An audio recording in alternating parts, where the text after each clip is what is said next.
Hi, and welcome to Lisa's Stamp Studio and tonight's YouTube Live. My name is Lisa Curcio. Today is Monday, June 22nd, and the year is 2020. Whether this is your first time watching me or you are here for the live or watching the replay, I am so glad that you've joined me.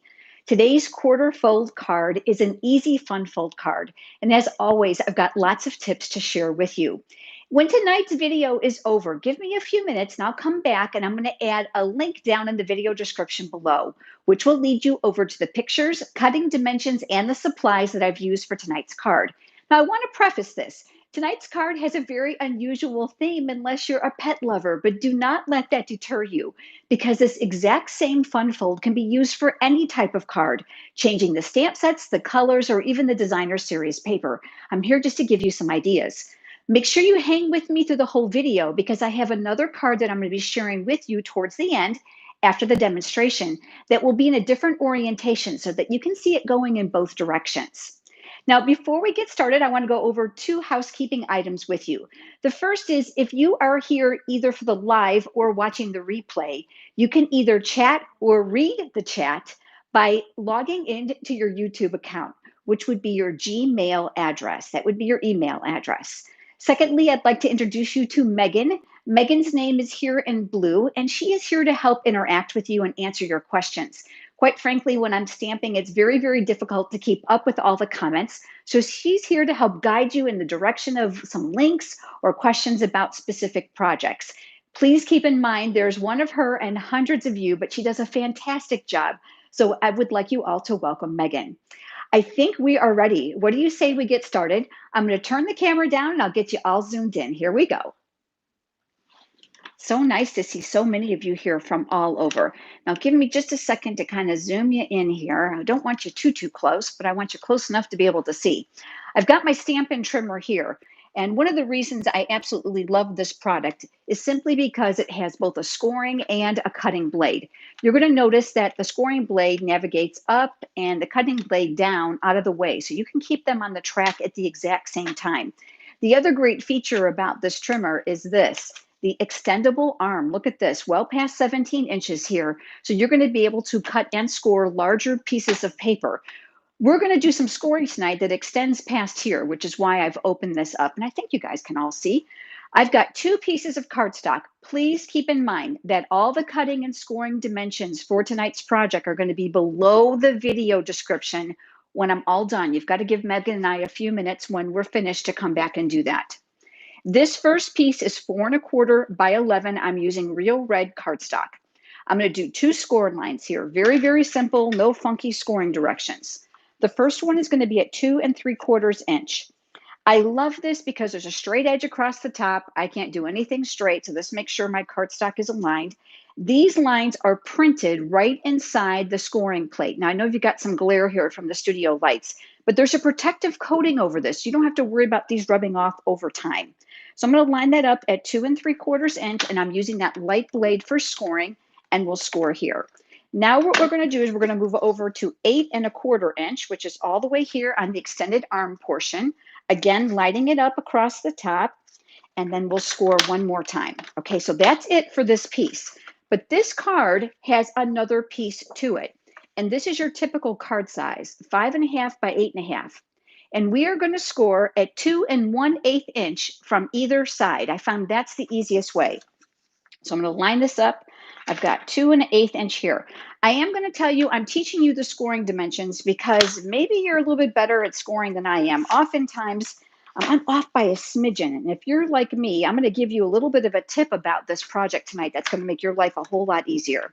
So there we go. We've got 2⅛ inch on both sides. Now, I realize those score lines are near impossible to see on that dark cardstock, so bear with me. Let me set that trimmer off to the side. All right, the next thing I'm going to recommend that you do is you crease up on these score lines. I have made several of this card, and I have found by creasing those score lines, it's going to make it a lot easier for me to align these two panels together. So we've got 2⅛ here, and then another 2⅛ here. All right. The reason is we are going to put these together. So this is going to go like so on the bottom. And this is going to go on top. So you want the 4¼ by 11 on the bottom and the regular 4¼ by 5½ on the top. And then these are going to get put together. All right.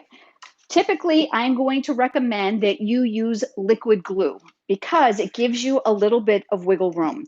And I have another confession. I tend to use too much of this, so it's not my adhesive of choice. However, I am certain that there are those of you here that are going to have no problem with this, but this is a real challenge for me. And because I didn't want to wait for it to dry, just to give you an idea, I went ahead and I put glue here around the edges. Please use it sparingly because remember when you press, it's going to ooze out the sides, which is going to be a big issue. And that is going to leave us this. Okay, so now we've got this, what I look like is a cross. So it goes up and down to the sides. This part that we're going to do next is really, really simple. And I do recommend that you do the folding before you put the card together. All right, so this has all been glued. So your 4¼ is here, and then your 5½ by 8½ is here. Now, remember I mentioned to you that sometimes I'm not really good about scoring. I can be off by that little smidgen. So I want to give you a very important tip. Use your bone folder, or maybe in your case, it's a stylus tool. Come up along the inside edge, and I want you to score one more time on both sides. Just in case you are off like literally a 16th or a 32nd of an inch, you have additional score lines to make sure that this is going to close well. All right, and then what you're going to do is go back and reinforce these. These are not going to meet completely in the center, which is completely fine. So I'm going to go ahead and just crease those up here. And then I close this one and do this here. Okay, so I think that's good. I think you can see how this is going to go. We are going to close this very much like you would a box or a package. So let me show you the easiest way to do that. So it's going to be the left side in first, the top panel down, the right panel in, and the bottom panel up. This edge has got to get tucked up underneath. And because cardstock is pliable, you can go ahead and just lift this and then tuck it underneath. You see how you've got now a quarter fold. So we've got a quarter panel showing on each of these here. All right, let's talk about decorating this because there's some really important tips on this project that I want to share with you tonight. This is not a perfect science. I think those of you that already are paper crafters know that it's not unusual to create two cards and neither of them are identical. So this panel and this panel and this one can be slightly different on each card that you create. So give yourself a little grace and tweak the measurements for your designer series paper that you're going to put here. So I've cut my panels ahead of time. Look at this adorable paper. Is this not cute? This is from the Playful Pets series. Love it, love it. I've got another card to share with you. Now, I cut these before you joined me, so I wanted to make sure that they're going to fit. And if they don't, go ahead and take your trimmer and just give them a little bit of a haircut around the edges. So what I'm going to do is I am going to flip this over. This will be my wrong side today. And I've got my adhesive here, so I'm going to add a little bit in my four corners. This is the new Stampin' Seal. This is the Plus. I will tell you, I've had a learning curve with it, but now I'm getting the hang of it, and I really, really like it because you'll remember I just mentioned I'm not really good with liquid glue, so I tend to be really messy with it. This panel now is going to go up here in the top left corner. You're going to have a very small margin of that red cardstock all the way around. You may want to go all the way around here, especially with these panels that are going to get tucked.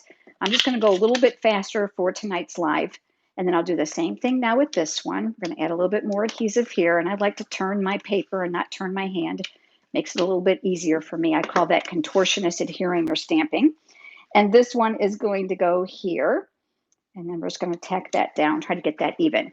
Down here, we're going to do the exact same thing. But you're going to see that I'm going to work in an alternate pattern here. So this is a little bit more pleasing for the eye. Again, look at that backside. You know what I loved about this paper? These other patterns are going to be great for you to use throughout the year.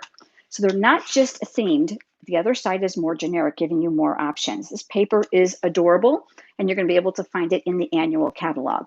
And then we'll do one more here. Now, while we're adhering, this gives me a chance to let you know about my exclusive and generous ordering rewards. If you head over to lisastampstudio.com and you click on the shop, and right next to it, you'll see the rewards tab.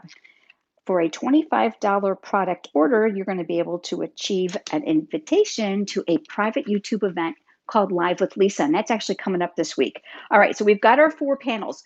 Make sure you put those panels on while it's closed because it is really kind of an illusion if you do it while it's open. Now we're going to need to put a closure here, and then we're also going to work on the inside. So let's do our stamping next. I'm going to push that off to the side here. I've got a piece of thick Whisper White cardstock, and this is where I'm going to stamp my image for the outside. Now this can be any shape and any size as long as it fits on the outside of your card. I'm going to be using my Memento Black ink pad. Look at this. Look at this little bowl. Is this not adorable? Okay, so let me show you where this comes from. This comes from the stamp set called Pampered Pets, and it has become quite popular. As a matter of fact, just so you know, it is on back order right now. I do recommend that if you fall in love with this and the coordinating dies, it's available as a bundle, which saves you 10%, that you order it now so that you will get the back order as soon as it comes in. Isn't this cute? So cat lovers and dog lovers, we've got you covered. And if you are not a pet owner and maybe you're not a pet lover, I bet you know someone who is. These would be great cards for you to make for a local vet too, who obviously can use them for obviously their practice. So I have got my dog bone. This one is going to be for my dog. And I'm going to stamp that here in the Memento ink. And then I'm going to switch over now to the little hearts that are also part of this stamp set. I'm going to move you in a little bit closer so you can see better. And I'm going to ink these up, and I'm going to do a couple of these. So I'm going to stamp one here, and then I'm going to turn this a little bit and stamp another one here. That'll help fill that area a little bit. Now what we're going to do is some coloring. Now I do have one that's already finished, but I do want to give you some tips about the shading. But while we've got the Memento Black ink pad out, let's go ahead and let's work on that panel for the inside of the card as well. So this is 4 by 5 1/4. I made this so it'll fit on the inside of that opening of that quarter fold card. So I'm going to start with my greeting. Again, everything is from that same stamp set. I hope your day is a real treat. So let's ink that up in the Memento ink as well. And that's going to go here at the top. With my head this far away, I never know if it's going to be straight. That's definitely a B minus. But you know what? Like I always say, I'm going to send it to my mom because she loves everything that I do. And then here we've got this adorable dog image. This stamp set has several images of both cats and dogs in it. So it gives you a lot of creative freedom here. This is going to get stamped down here near the bottom. So look at, isn't that adorable? Absolutely love that. Remember that bowl we used on the outside? Well, we're going to incorporate that here, and wait until you see what I do with this. It's something totally unexpected. So I've got my bowl here, and I've got my hearts again because we've got to bring a little continuity to this. But this time I'm going to stamp them up here because he's pretty excited about his real treat. All right. So I'm going to go ahead and I'm going to cap up that ink pad and push that off to the side. Again, I already said to you that I have ones already colored, but I want to go over the use of the Stampin' Blends markers with you because a lot of people do not know how to use them or they're not comfortable using them. So let me explain to you what I've done. I'm using the Smoky Slate combo, which is the light and the dark, that's how they come, to color in the bowl. Now, again, I'm just doing a very small area here. So I've got a dual tipped marker here, alcohol-based, super wonderful to use because they are flawless coverage. Unlike a dye-based marker, this will not leave streaking behind. So there's really no science to this. I'm just going to kind of swirl some color in here, just like you would with any other type of marker. And then what I'm going to do is once that's done, I'm going to give that a couple seconds for that to evaporate because there's an alcohol base in there. I do find that if I get too excited and I go too quickly and I try to lay down the next color, that you can get some bleeding within the area. All right, so I'm just going to switch over now to the dark. And if there's no lines, like I say, are cheat lines on where the shading would go, gravitate them to one side. So I'm going to put them all here on my left and I'm going to stretch it out here. And then I'm going to do the same thing here. You're going to see how I'm pulling the color all the way across. Now I want a little depth in that bowl, so I'm going to make sure that I add a little bit there at the other side as well. Now I've got the ceiling fan on here in Florida really high, so I know this is evaporating very quickly. But you'll need to wait a couple seconds because now what you're going to do is go back to the lightest shade so that we can get rid of these harsh lines and we can create more of a blended look between these two colors. So I'm going to pull the dark into the light. I know it doesn't look like much right now because remember we said that alcohol has to have time to evaporate. And then when it does, it becomes more of its true tone. Now I want to grab one other marker because I want to show you what I did down here because I know I'm going to get a question about this. I thought this looked like it was floating in thin air. So I took the light crumb cake from the crumb cake combo And I'm using that brush tip to my benefit. And I'm going to create a little bit of a ground area here for that bowl. Again, I've got one already finished, and I used the red combo here for those hearts. Isn't this adorable? I know. And wait until you see what I did with this dog. Okay, you gotta love it. And I love the fact that you can color these any color that you want. Now, we're gonna come back to this in just a minute. Remember, I told you I've got something special about this I wanna share with you. I've got a piece of basic black cardstock here that I cut slightly bigger than my image. And remember, any size that you want. So I'm going to take my silicone craft sheet, which I love. Adhesive, liquid glue, and hot glue will not stick to this, which means you don't have to worry about it marring your work surface. Like I told you, look, this tape is really, really strong. And because my hand is far, far away, I'm switching over to my snail because you don't want to see me use the glue. And then I'm going to add this right here to the black cardstock, and I'm going to leave a small border all the way around. This now is going to eventually become the closure for this card. But let's go in and let's work on this. This is the image. Now I want to show you right here. I took my X-Acto blade. You're going to want to make sure you protect your work surface with a healing mat or a cutting board. You don't want to cut on your table.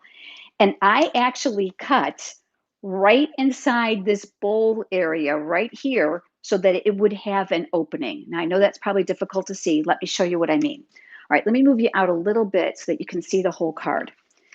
What we're going to do now is we are going to place this panel inside the card base. Let me open this up here. And then I'm going to flip this over. Let's give this another college try. Like I told you, I'm having all kinds of learning curves. See, if I just take my time, I think I was in a hurry. And I'm going to add my adhesive here. I'm going to avoid this open area on the back where I've slid it, okay? And then I'm just going to work around the outside perimeter. And what we're going to do is we're going to add this right here to the center. So this is a standard layer on the inside of the card. And I'm going to press that in place. Remember, this area here is open. Now, I took my stylus tool. I'm looking for it. I know that it's here.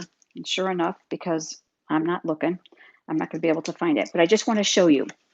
This is an opening right here. Do you see it? All right. We are going to use this to our advantage. Let me show you what we're going to use. We're going to use these adorable Playful Pets trinkets.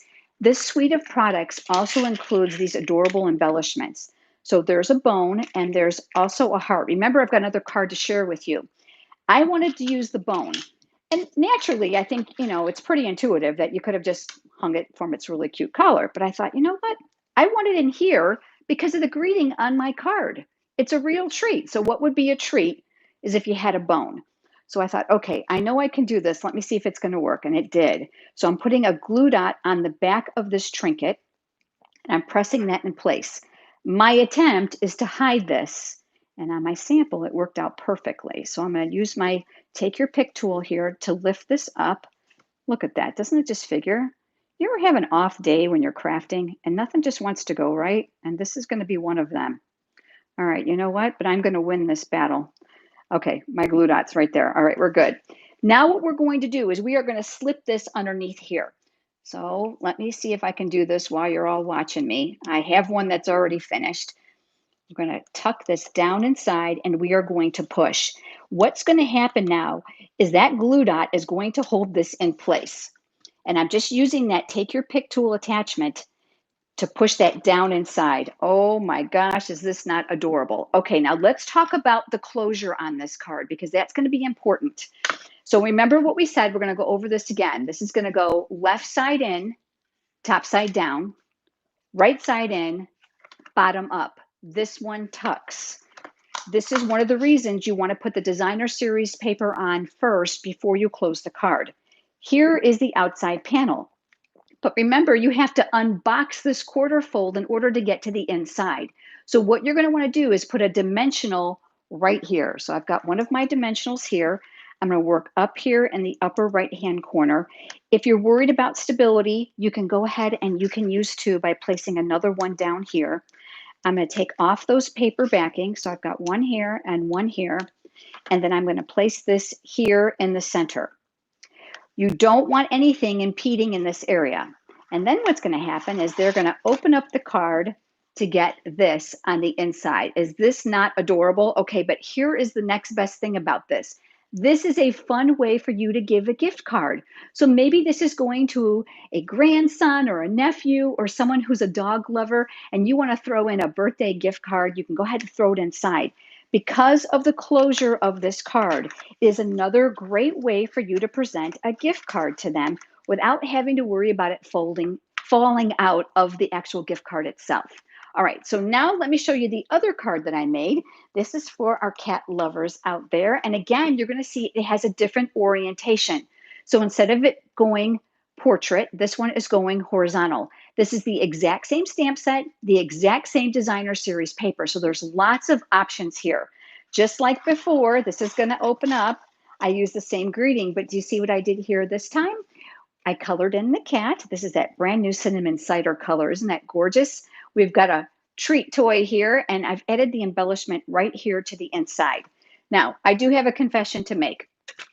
I think I made a huge mistake when I went through these scoring dimensions for you. But the good news is that I've got them saved for you. And I'm so sorry about that. This was 2 1/4 and I'm looking at this going, Lisa, why is this off? Why did it not fit? I just scored it wrong during tonight's live, and I do apologize for that. But I do have it all typed out perfectly for you, so you are going to be good to go. So here we go. We've got one for our cat lover, and we got one for our dog lover, and I hope that you're going to give this fun fold a try. Isn't this cute? Oh, Lisa, this is not my night, is it? Okay.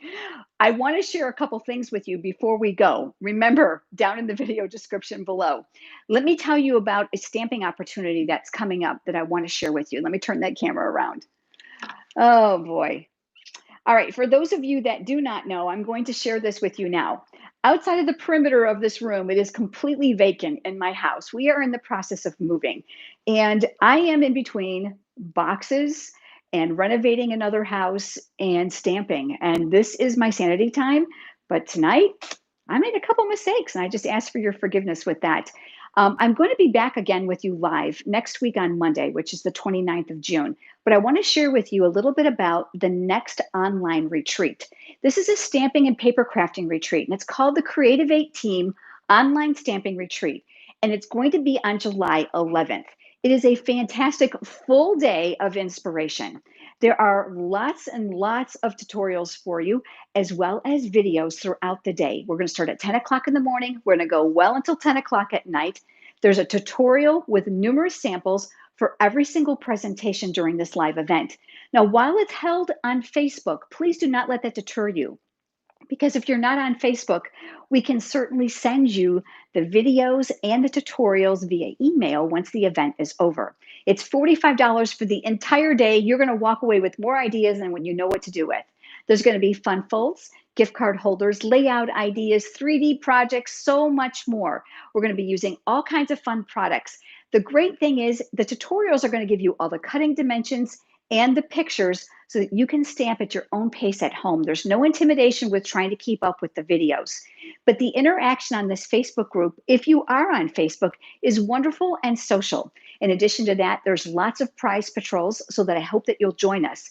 If you're interested in the Creative 8 Team online retreat, you'll find that information over on my website at lisasstampstudio.com. Click on events, go to July 11th, and all the details will be there, including a link to give you lots of details about what I've just shared, so you don't have to worry about remembering it all. If you've liked tonight's project, would you please like, share, and comment below? I do come back and I read every single one. And if you don't already have a demonstrator and you are interested in receiving a copy of the catalog, you can request one over at lisasstampstudio.com under catalogs. I just want to also tell you that I offer exclusive and generous ordering rewards if you use my host code. The host code information is right on my website, right next to the shop button, so it's easy for you to find. Thanks for the grace tonight. I'm going to go pack more boxes and get ready for this move.